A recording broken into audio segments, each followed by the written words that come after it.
Boa tarde, no ar, o Fórum Rádio Bandeirantes aqui para comemorar os 86 anos da Rádio Bandeirantes. Nós, como temos feito, abrimos um espaço especial para a discussão do futuro do Brasil, né, em várias áreas. A gente vai falar sobre economia, sobre urbanismo, saúde, educação, os grandes temas que mexem com você, nosso ouvinte, você que nos acompanha nas redes sociais. Nós estamos agora ao vivo na Rádio Bandeirantes, na Rede Bandeirantes de Rádio, no YouTube e no Facebook, nesse estúdio que foi montado especialmente para celebrar essa data e para servir de palco aqui para a nossa discussão.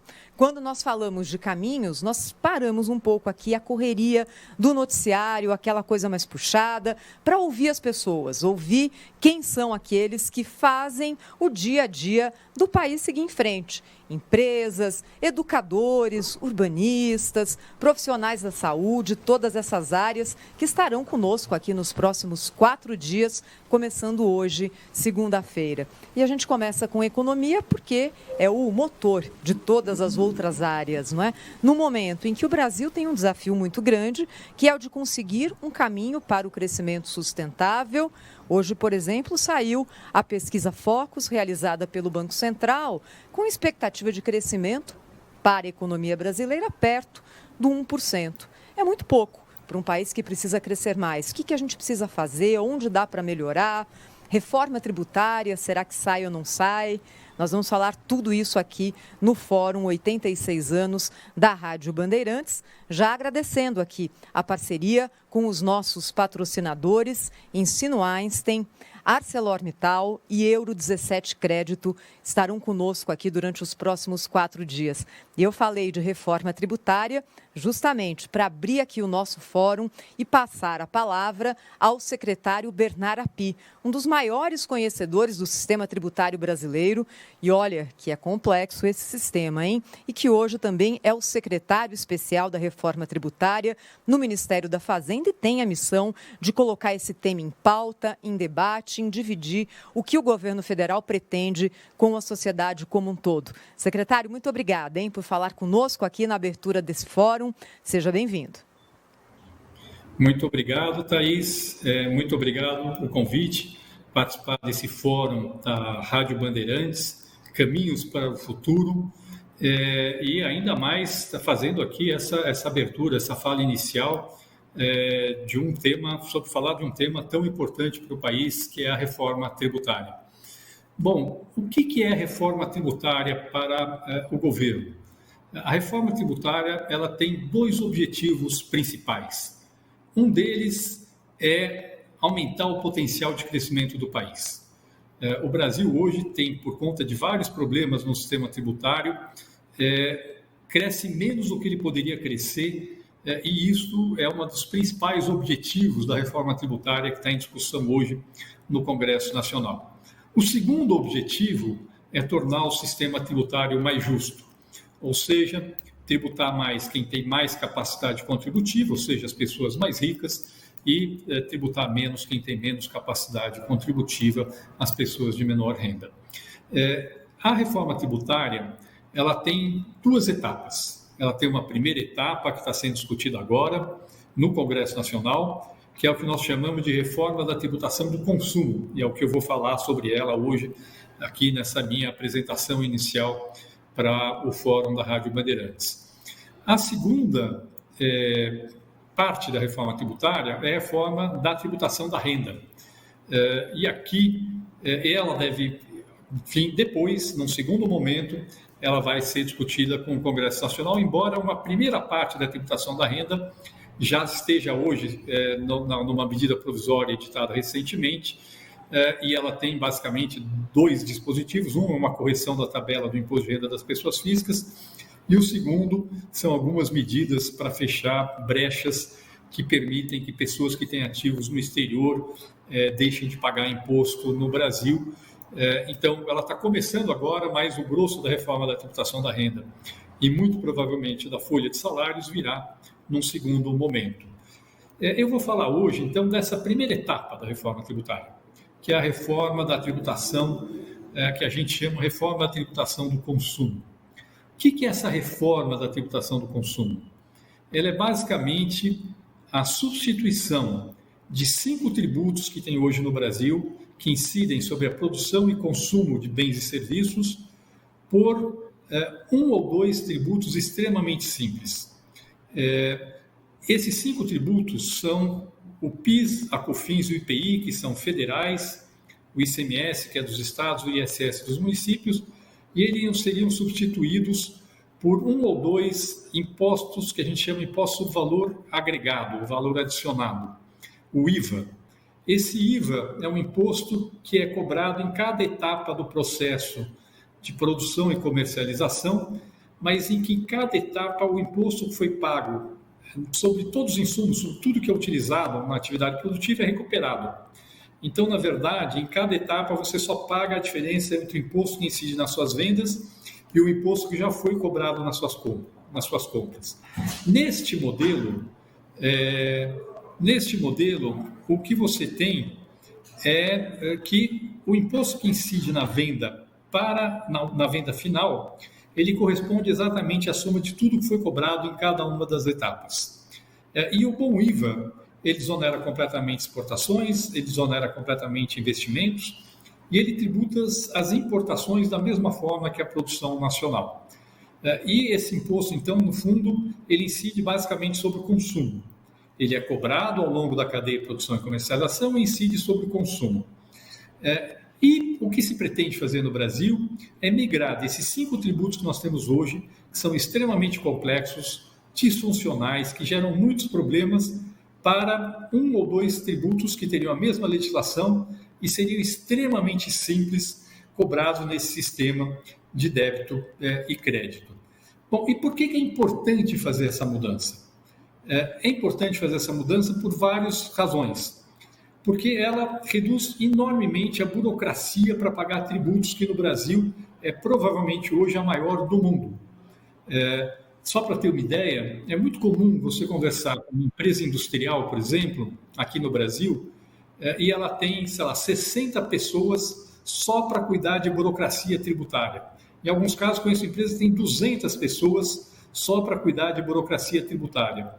Em outros países, empresas de porte semelhante têm geralmente 5 pessoas para fazer o mesmo trabalho, o que significa que tem um custo que, no fundo, está sendo repassado para os preços que os brasileiros estão pagando por aquilo que eles adquirem das empresas brasileiras, que não existe em outros países. Então, nós estamos com isto criando um custo aqui no Brasil que não existe em outros países por conta da burocracia que resulta da complexidade desses 5 tributos atuais que se pretende substituir. Segundo problema, a complexidade ela gera também litígio, gera disputa entre as empresas e o fisco, e a Receita Federal, a Receita dos Estados, e aqui, de novo, o Brasil muito provavelmente também é o campeão mundial de litígio tributário. Tem um estudo do INSPER que mostra que o estoque de litígio tributário do Brasil chega a 75% do PIB. É um valor absolutamente monumental e muito maior do que o estoque de litígio tributário de todos os países que eu conheço. E só para ter uma ideia do que significa isso em termos do tamanho do problema, eu, há algum tempo, estava conversando com um advogado que trabalha num escritório de advocacia grande que presta serviço para empresas. Esse advogado falou que do escritório dele, que tem 400 funcionários, dos quais 100 estão na área tributária. Aí ele me mencionou que um escritório do mesmo tamanho nos Estados Unidos, que também tem 400 advogados, tem apenas 2 advogados para cuidar da área tributária.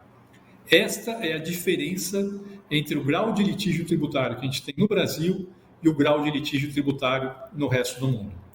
E esse litígio tributário, ele tem uma série de consequências. Ele tem custo para as empresas, custo para o governo, mas ele também gera insegurança para as empresas, porque as empresas têm valores enormes que estão sendo disputados na justiça por conta de diferenças de interpretação sobre a legislação tributária.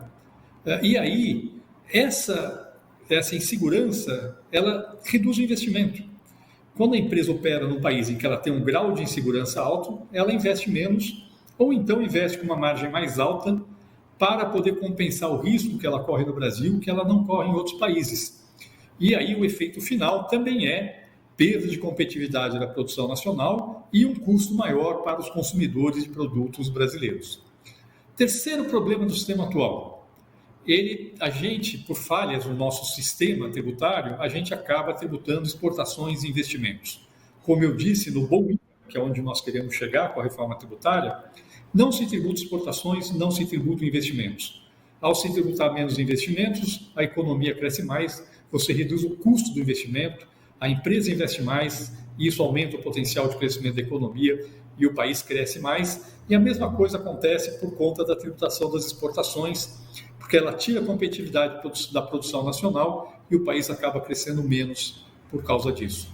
E, por fim, a reforma tributária ela vai corrigir uma série de distorções que existem hoje na organização da produção no Brasil. Toda vez que você tem exceções, você tem tratamentos diferenciados, e o nosso sistema atual só tem exceções, praticamente não tem regra. Quando você tem exceções, você acaba tendo um custo, você acaba gerando distorções na forma de organização da economia. Eu vou dar só um exemplo que mostra a total irracionalidade do sistema tributário brasileiro, mas teria muitos exemplos possíveis de serem dados aqui. Eu conheço casos em que uma mercadoria é produzida no estado A e, por conta de benefícios fiscais dos tributos atuais, ela vai do estado A para o estado B, do estado B para o estado C e volta para o estado A. Ou seja, tem um caminhão dando volta no país, carregando uma mercadoria, simplesmente porque isso faz ele economizar tributos, faz aquela empresa economizar tributos. Mas é um absurdo do ponto de vista de pensar se você está tendo uma atividade econômica que está gerando riqueza para a população ou se ela está gerando custo, que no fundo acaba aumentando o preço que a população está pagando por aquilo que ela está consumindo. E esse exemplo mostra claramente que no Brasil a gente tem um tamanho tão grande de distorção no sistema tributário que a gente gera incentivo para um caminhão dar uma volta para pagar menos imposto, mas aumentando o custo, de fato, da produção daquilo que está chegando para a população que é o consumidor final desse produto. Então, o efeito final de todas essas distorções é que o país cresce menos, o efeito final de todas essas distorções é que, na verdade, o país cresce menos e o consumidor brasileiro está pagando mais do que ele paga em outros países. Ele está pagando pelo imposto que incide nos bens e serviços que ele está consumindo, mas ele está pagando também por toda essa ineficiência que resulta das distorções do sistema tributário atual. E é a correção dessas distorções que é o objetivo fundamental dessa reforma da tributação do consumo. Então, como isso é feito? Isso é feito substituindo esses 5 tributos por um único imposto do tipo valor adicionado, que seria de competência estadual, federal e municipal, ou 2, um federal e um estadual municipal, com a mesma legislação, ou seja, extremamente simples para as empresas.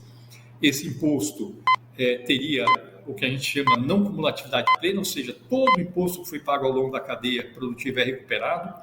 Ele teria tributação no destino, que é uma coisa importante, porque hoje, no Brasil, no caso do ICMS, por exemplo, a gente tem um sistema que parte do imposto é tributado no destino, que é onde está o consumidor, e parte é na origem, onde é feita a produção. Então, por exemplo, quando um consumidor no estado do Nordeste está comprando uma mercadoria, ele está pagando uma parte do imposto para o estado do Nordeste, mas está pagando uma parte do imposto para um estado mais rico, no Sudeste, que, na verdade, não tem nada a ver com a demanda dele de serviços públicos. Quem presta serviço público para ele é o estado onde ele está localizado. Então, não faz sentido que um consumidor no estado pobre esteja pagando imposto para o estado rico, que é o que acontece hoje no Brasil. E a reforma tributária ela faz com que o imposto pertença todo ao estado onde está o consumidor, que é aquele estado que vai prover para ele o serviço público que ele tanto que ele precisa. Então, essa é uma primeira característica, e neste processo de adoção do princípio do destino, quem mais ganha são os estados menos desenvolvidos da federação. O que não significa que os estados mais desenvolvidos percam. Eles, na verdade, ganham, mas eles ganham menos que os estados menos desenvolvidos. Outra característica desse modelo é na verdade, as regras mais simples e homogêneas possíveis. Essa é a ideia. A ideia é que o imposto tem o mínimo possível de exceção.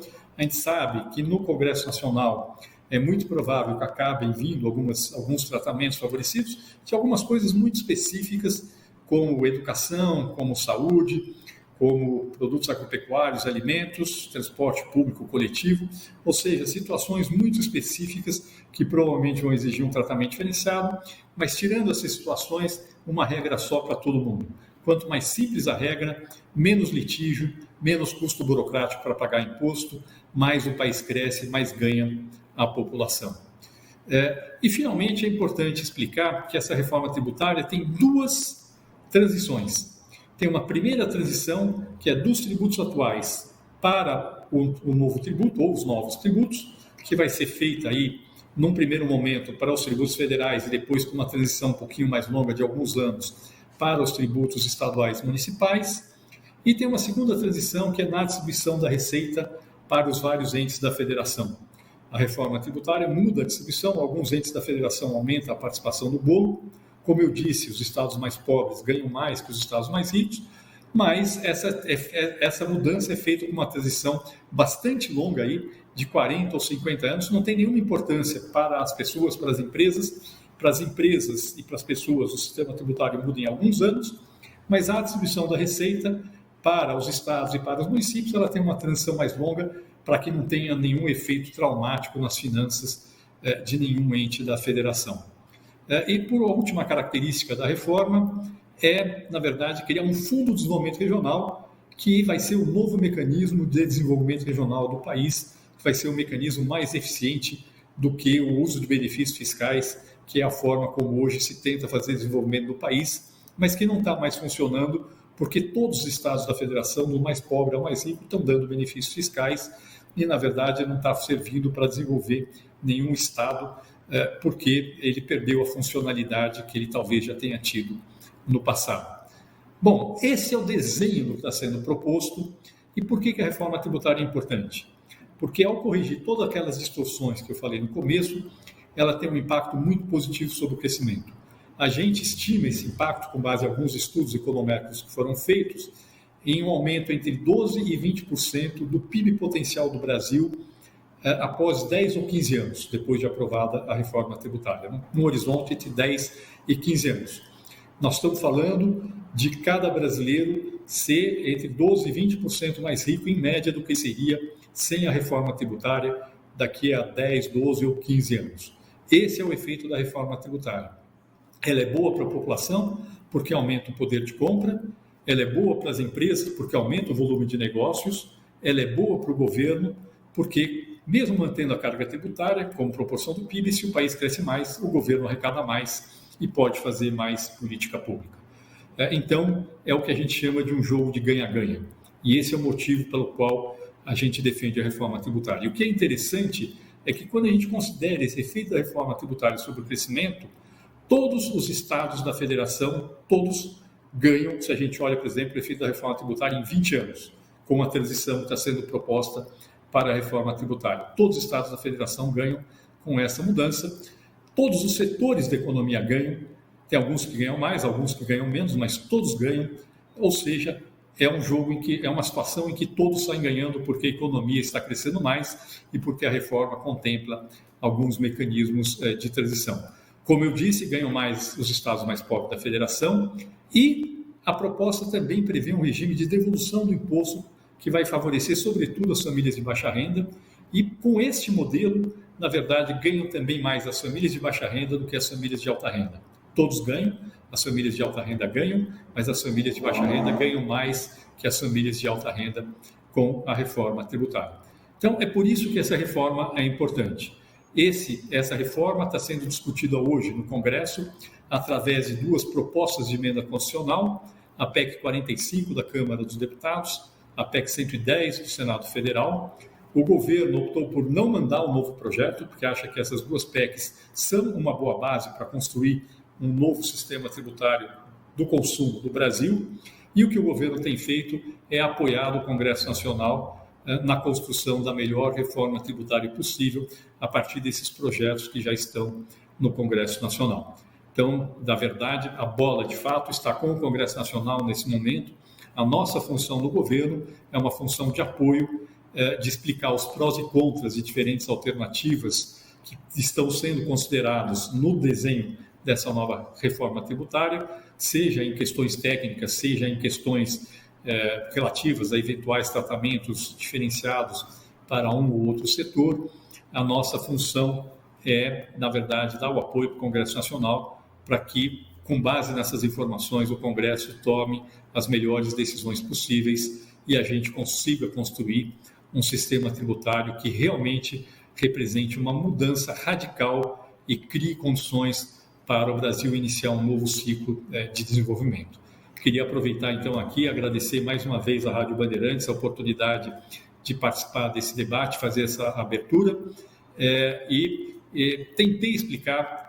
É um tema bastante técnico, não é um tema fácil de ser discutido, mas tentei explicar por que ele é importante para o Brasil, por que ele é importante para os trabalhadores que vão ter um aumento no seu poder de compra, que vão ser beneficiados pelo aumento da sua renda, pelo aumento do emprego e também pelo aumento do custo daquilo que eles adquirem. Por quê? Porque, na verdade, hoje eles estão pagando imposto, estão pagando por todas essas ineficiências do sistema tributário atual que estão no preço daquilo que eles estão comprando. É verdade, a reforma tributária tem efeitos redistributivos, alguns preços vão ser reduzidos em relação a hoje, outros vão aumentar um pouco, mas no agregado, na média, no longo prazo, todos os preços vão cair, porque nós vamos ter um sistema muito mais eficiente do que aquele que a gente tem hoje. Muito obrigado pelo convite e pela oportunidade de poder participar dessa abertura do Fórum da Rádio Bandeirantes.